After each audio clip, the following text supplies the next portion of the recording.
Segunda de Corintios capítulo 1, versículo 13.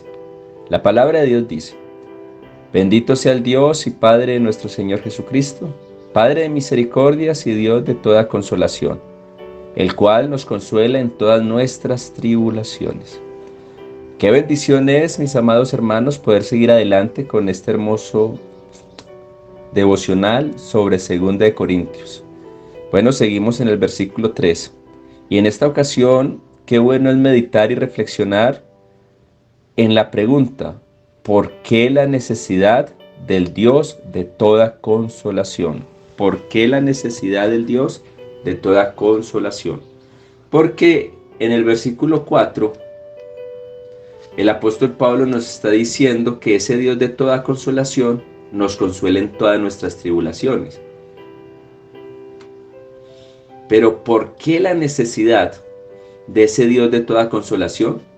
Lo primero que nosotros encontramos en la palabra de Dios es que la tribulación hace parte del ser humano, y por esta razón tenemos el Dios de toda consolación, porque la tribulación llega a nuestras vidas, porque seguimos siendo humanos.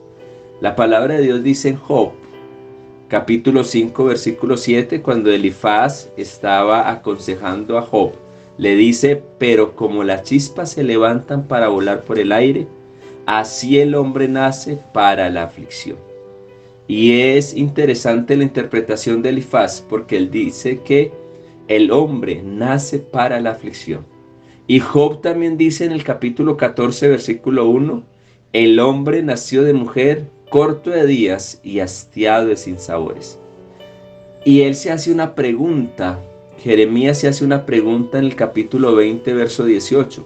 ¿Para qué salí del vientre? ¿Para ver trabajo y dolor? ¿Y que mis días se gastasen en afrenta? Jeremías, en su dolor y en su tribulación, aún se hace la pregunta: ¿para qué nací?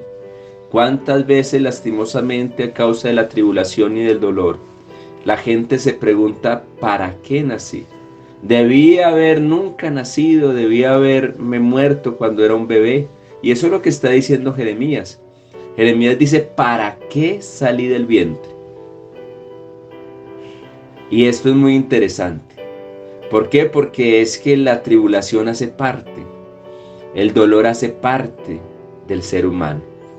Y a veces vemos a Dios como un Dios distante y despreocupado. No es solamente nosotros que lo hemos visto así.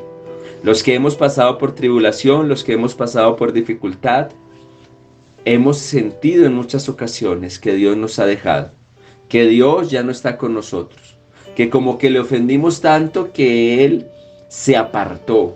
Mire que el salmista pensó lo mismo. En el Salmo número 10, versículo 1 dice: ¿por qué estás lejos, oh Jehová, y te escondes en el tiempo de la tribulación? A veces como que sentimos que Dios no está con nosotros. Sentimos como que Él se fue lejos y está distante. Por eso es necesario que nosotros podamos entender que tenemos el Dios de toda consolación, que tenemos el Dios que se preocupa de nosotros en la dificultad, así no lo sintamos y así no lo entendamos. En alguna ocasión, una jovencita le preguntaba a su padre por qué en la tribulación se sentía sola, por qué en la tribulación sentía que Dios no estaba con ella. Y el padre seriamente la miró a los ojos y le dijo: hija, nuestro Dios es como un buen maestro. Cuando está en el tiempo de enseñanza, Él está con nosotros, diciéndonos cómo hacer las cosas, diciéndonos en qué corregirnos. Pero en el momento de la evaluación, Dios se hace a un lado como el buen profesor y espera que nosotros respondamos la evaluación de la forma en como hemos aprendido en el proceso de la enseñanza.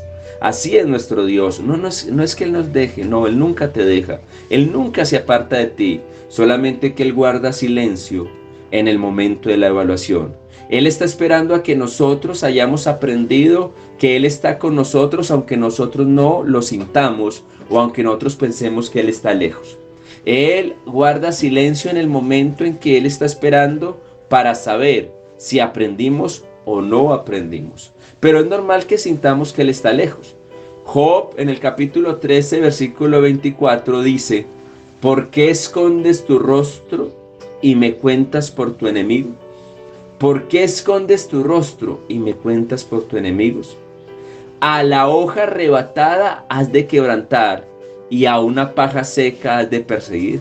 Mire cómo se veía él y mire cómo sentía a Dios. El salmista en el Salmo 13, versículo 1 dice: ¿hasta cuándo, Jehová, me olvidarás para siempre? ¿Hasta cuándo esconderás tu rostro de mí?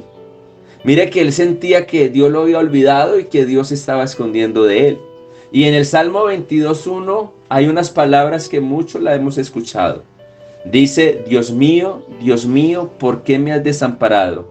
¿Por qué estás tan lejos de mi salvación y de las palabras de mi clamor? Dios mío, ¿por qué me has desamparado? Y el verso 2 dice: Dios mío, clamo de día y no respondes, y de noche y no hay para mí reposo. Y hay que entender una cosa: Dios es el único que sabe consolar, los hombres no sirven para consolar. Y esto lo encontramos en las experiencias que, por ejemplo, tuvo Job. La Biblia dice en Job capítulo 16, verso 2: muchas veces he oído cosas como estas, consoladores molestos sois todos vosotros. Mire, los hombres no sirven para consolar mientras los hombres no hayan pasado por el crisol del sufrimiento.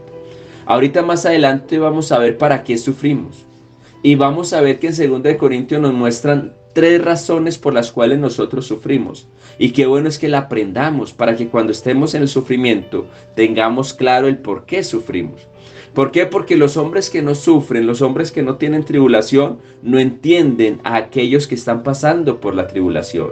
Y Job lo entendió así. Job dijo: consoladores molestos sois todos vosotros.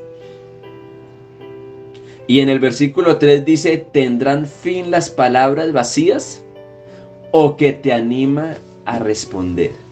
Mire, ¿tendrán fin las palabras vacías? Hay veces que llega gente a consolarnos y nosotros sentimos que son palabras vacías, palabras de hombres que realmente no tienen cómo consolarnos.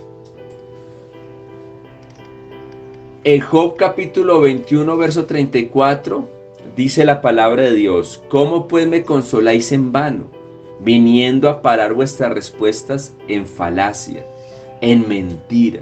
Pero mire que él le dice a sus amigos que vinieron supuestamente a consolarlo, dice: ¿cómo pues me consoláis en vano? Hay que entender que el consuelo de los hombres muchas veces son palabras vacías. Por eso, cuando alguien está pasando por una situación difícil, a veces lo mejor es guardar silencio y simplemente dejar que la persona saque todo lo que tiene adentro. Que la persona se vacíe, que la persona pueda permitirse a sí mismo hablar y no recibir ser juzgado. Porque en la tribulación y en el momento de dificultad, las personas no miden sus palabras porque están dolidas. Y a veces dicen cosas que en otra ocasión no dirían. Pero por eso hay que entender, porque Dios sí nos entiende. Cuando estemos escuchando a alguien que pasa por un momento de dificultad, no lo señalemos, no lo juzguemos. Solamente dejemos que Él abra su corazón. Dejemos que Él saque lo que hay dentro de sí. Que Él pueda, por medio de sus palabras, así sean difíciles y duras, sentirse mejor. Porque a veces hablamos, como dijo Job, cosas vanas. A veces hablamos y, como dijo Job, consoladores molestos somos todos nosotros. Así que qué bueno es que nosotros entendamos que cuando alguien pasa por una aflicción, es necesario que la persona saque lo que tiene dentro. ¿Por qué la necesidad del Dios de toda consolación? Porque Él sí sabe consolarnos. Ahora, hay 3 razones por lo menos que 2 Corintios nos dice que nosotros debemos pasar, por las que nosotros debemos pasar por la tribulación. Y esto lo estaremos viendo en el próximo devocional. Mis amados hermanos, Dios les bendiga. Se despide de ustedes su pastor, amigo y servidor, Freyman Bonilla.